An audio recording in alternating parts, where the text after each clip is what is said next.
Izvolite. Hvala poštovani predsjedniče. Ja bih molio stanku u ime kluba MOST-a da se konzultiramo znači zbog jednog skandaloznog otkrića jutros na Odboru za Ustav. Znači još uvijek smo pod teškim i negativnim dojmom. Kolega Grmoja, ne možete to Moram tražiti. vas obavijestiti. Samo malo. Ja vas molim ovako. Ako sada ne sjednete, daću vam opomenu. Ne možete mi dati opomenu prije nego što sam rekao, upozorit ću vas. To sad, ne možete me upozoriti na nešto što nema veze sa ovim što mi trenutno radimo. Jer je naš kolega Miro Bulj ostao bez mogućnosti glasovanja po točkama, ne dopušta mu se ulazak u sabornicu jer je tražio stanku kako bi upozorio da je Ministarstvo uprave uništilo kontrolne liste i mi uopće kao Hrvatski sabor prije nego što smo donijeli zaključak ne možemo znači znati uopće je li istina ovo što tvrdi Ministarstvo uprave o nevažećim potpisima ili ne. Znači, poštovani predsjedniče, ako vi smatrate da je u jednoj demokratskoj državi normalno da su uništene kontrolne liste koje je povjerenstvo izdvojilo, znači ja ne znam što reći. Kolega Bulj je na to upozorio. Temeljem čega vi to govorite? Što temeljem čega? Da su uništene kontrolne liste. Potvrđeno je znači od ljudi iz Ministarstva uprave. A postoje li ti potpisi u Saboru? Ne, uništene su kontrolne liste, znači potpisi koji su Postoji li digitalna verzija toga? Kolega Grmoja, izvolite sjesti, zloupotrijebili ste Poslovnik, dobivate opomenu. Niste mi dopustili da dovršim. Ne dam vam zato što grubo kršite Poslovnik, to nije tema o kojoj možemo razgovarati. Niste mi dopustili stanku u ime kluba. Tražim stanku u ime kluba. O toj temi vi trenutno ne možete dobiti stanku. Mogu govoriti jer moj kolega koji bi sada trebao glasovati ne može glasovati. Oduzeli ste mu pravo glasa. Kolega Grmoja, nakon ovoga imate slobodni govor. Pa možete slobodno govoriti ovdje o tome što želite. Znači zašto mi ne dopuštate da kažem znači ovo u ime kluba? Zašto mi ne dopuštate? Samo malo. Dosta je nama Plenkovićeve, Kuščevićeve, Jandrokovićeve, udbaške matematike. Dosta nam je udbaške matematike. Znači dosta nam je toga. Dosta nam je toga. I Šeksove udbaške matematike nam je isto tako dosta. Sram vas bilo. Dosta nam je toga. Uništili ste kontrolne liste. Uništili ste kontrolne liste. Što? Jeste li uništili kontrolne liste? Jeste li uništili kontrolne liste? Kolega Grmoja, izvolite sjesti. Dakle, što se tiče kolege Bulja, on je isključen iz rasprave i može glasovati. Izbačen je Kolega Grmoja, ovo je bila, sad što ste izgovorili, sramota za vas, primarno za vas. Ovo su bile uvrede, klevete i sram vas bilo, samo vam to mogu reći.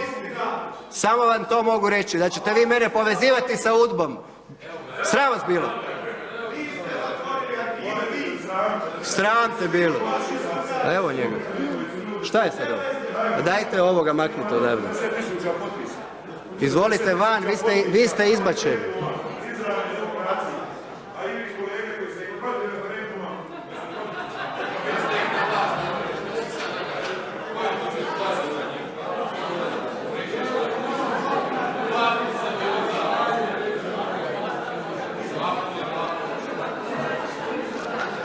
Dobro, kolegice i kolege, ja bih vas molio sada, gledajte.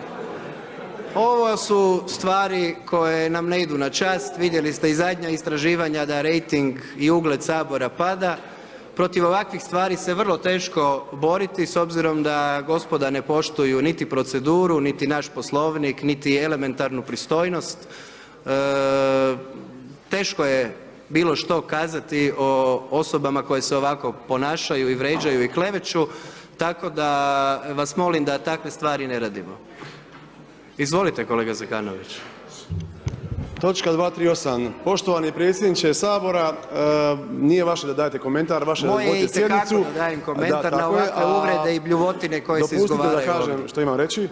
A dakle, ako postoji osnovana sumnja, ja ovim putem pozivam DORH da ispita navode koje su kolege iz MOST-a dale.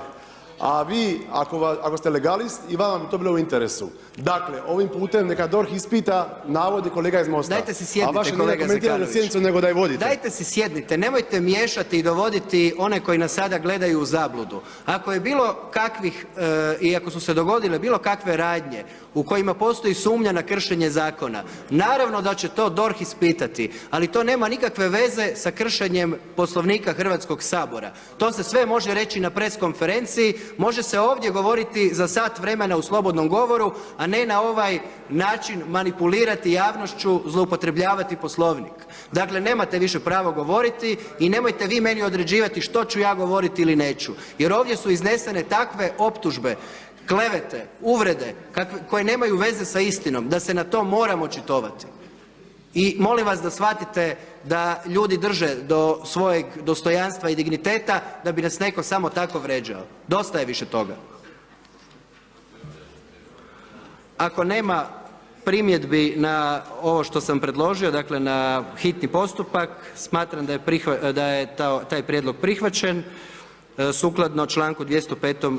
Poslovnika. Kako sukladno članku 225. stavku 4. Poslovnika pisanih prigovora na preostale točke prijedloga dopune dnevnog reda nije bilo, utvrđujem da su sve predložene točke uvrštene u dnevni red 11. sjednice. Sada prelazimo na glasovanje. Prvo, Konačni prijedlog Zakona o ublažavanju i uklanjanju